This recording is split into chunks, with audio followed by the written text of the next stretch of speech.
Welcome to episode number 5 of Lessons in Life and in Leadership. Today, we're talking about engagement.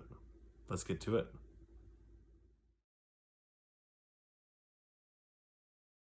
All right, today we're talking about engagement. How many of us have been in a meeting where we're going over some information, we pose a question, or we ask, how are you feeling about this? And the response we get is silence. As leaders, we may then say, I really wish my team was a little bit more engaged. We could have some more dialogue, etc., etc.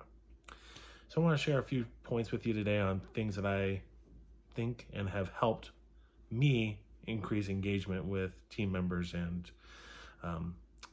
people in general. When we hear about engagement, typically it's tied to things like an increase in employee retention, higher customer satisfaction rates, increase in productivity, and even an increase in profitability. So as leaders, how do we increase employee engagement to get some of those things? The first thing is, I think leaders don't engage in it because we're afraid or we don't really know where to start. So the first thing that I would say is it starts with you. Don't wait for directive to come from upper leadership saying start engagement. Just do it. And there are a few things that we can begin doing that have big impacts. The first thing is just ask for feedback. What are some things that the team would like to see, or what are some things that could change in the work environment to increase employee engagement? There's something out there called World Cafe. It's basically a meeting that you have with your team or group of teams, and you separate them into smaller groups. And basically they just brainstorm ideas on things that could increase engagement or a better culture or whatever it may be.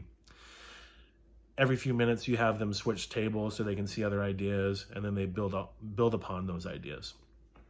At the end of the meeting, you kind of go through all of the ideas and you highlight common themes that you're seeing coming from each of the tables. Now, you're going to see some things that won't be able to be implemented right away, and that's okay. You may need some additional approval before those things can go into effect, but you're also going to identify items that you'll be able to implement right away. So have a conversation with your team. Hey, I heard your feedback. Here are the top 3 things that we want to do. 2 of those need, some additional approval, but I'm going to work on that. Here's something though that you guys said that we're going to start doing right away, and then follow through on that and implement it right away. The second thing that I would recommend is a principle that we talked about in episode number 1, one of the 4 laws of leadership, which is everybody's a leader.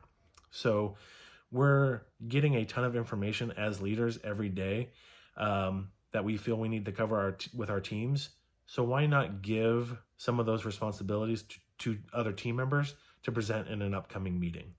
So if I get a memo about an upcoming process that's changing or a different workaround, rather than having me cover it in the meeting, I'm going to give that to one of my employees, give them the responsibility to present it, and then help them through that process. They're going to take ownership of that presentation. They're going to be engaged in giving that presentation, and likely their peers are going to be more engaged hearing it from one of their peers than they are from you. What this does is it creates ownership amongst the team. When an individual from the team sees a peer having some responsibilities, they're going to want that too. And before you know it, you're going to be having people just reaching out saying, hey, is there anything that I can present at an upcoming meeting? Now, what I would say with this is you're not going to give the reins to somebody on a huge project that's going to require a ton of work that has big implications on the business, right? It's usually going to start with a quick presentation that's going to take 2 or 3 minutes. And if they totally mess up the presentation, it's not going to ruin anything, right? You can kind of help them through that process, correct them, give them feedback.